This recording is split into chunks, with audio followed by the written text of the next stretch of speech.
भाजप आणि काँग्रेसचे कार्यकर्ते आमनेसामने आल्याचे चित्र नांदेडमध्ये पाहायला मिळाले।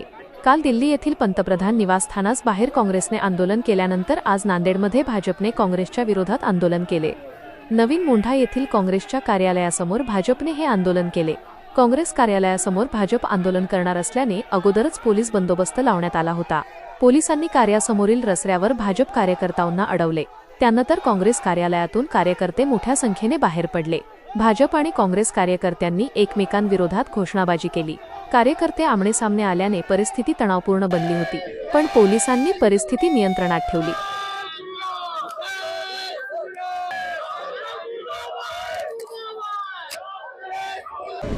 ती भारतीय जनता पार्टी नसून भाडखाऊ जनता पार्टी झाली आहे। कारण त्यांनी आतापर्यंत सगळे काँग्रेसकडून भाड खाल्लेली आहे आणि तेच माहेर असलेल्या काँग्रेस जे शंकरराव चव्हाणांचा वसंतराव चव्हाणांचा इथं गड आहे, इथं फोटो आम्ही घेऊन उभं राहिलो होतो। इथं येऊन काँग्रेसच्या विरोधात जेव्हा ते आंदोलन करतात, जनाची नाहीत ना कमीत कमी स्वतःच्या मनात तरी लाज वाटली पाहिजे भाजपच्या कार्यकर्त्यांना, असं माझं म्हणणं आहे। लाठीचार्ज यांनीच करावा विद्यार्थ्यांवर, नीटचा घोटाळा यांनीच करावा, लाखो विद्यार्थ्यांचं नुकसान यांनीच करावं, राहुल गांधीवर लाठीचार्ज यांनीच करावा आणि काँग्रेसच्या विरोधात आंदोलन यांनीच करावं।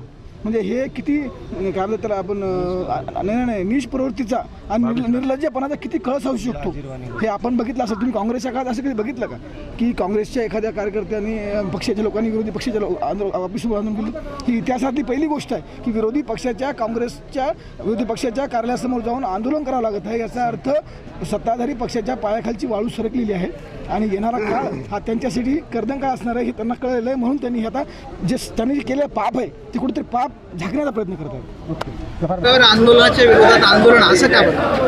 काँग्रेसच्या लोकांनी केलं म्हणूनच काँग्रेसच्या विरोधात आंदोलन केलं आम्ही ते विद्यार्थ्यांवर जो काही लाठीमार झालाय, तुम्ही सत्ताधारी आहात, त्याच्याबद्दल काय वाटतं तुम्हाला? लाठीचार्ज कशामुळे झाला, काय झाला हे पाहणं गरजेचं आहे। इथं ते चुकीचं वागले असेल म्हणून त्यांचं लाठीचार्ज झाला असेल। आंदोलनाचा कुणालाच विरोध नाही लक्षात ठेवा। आंदोलन हे लोकशाहीमधलं एक आपलं त्याला शस्त्र आहे, त्याच्यामुळे आंदोलनाला कोणाला विरोध नाही, पण आंदोलन कशा पद्धतीने करतात याला पण महत्त्व आहे।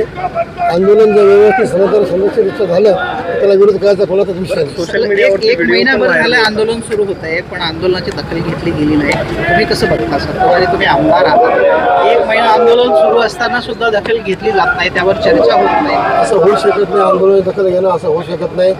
आंदोलनाची दखल घेऊनच जे आपले काय नाव तुमचं वांगचूक कमतला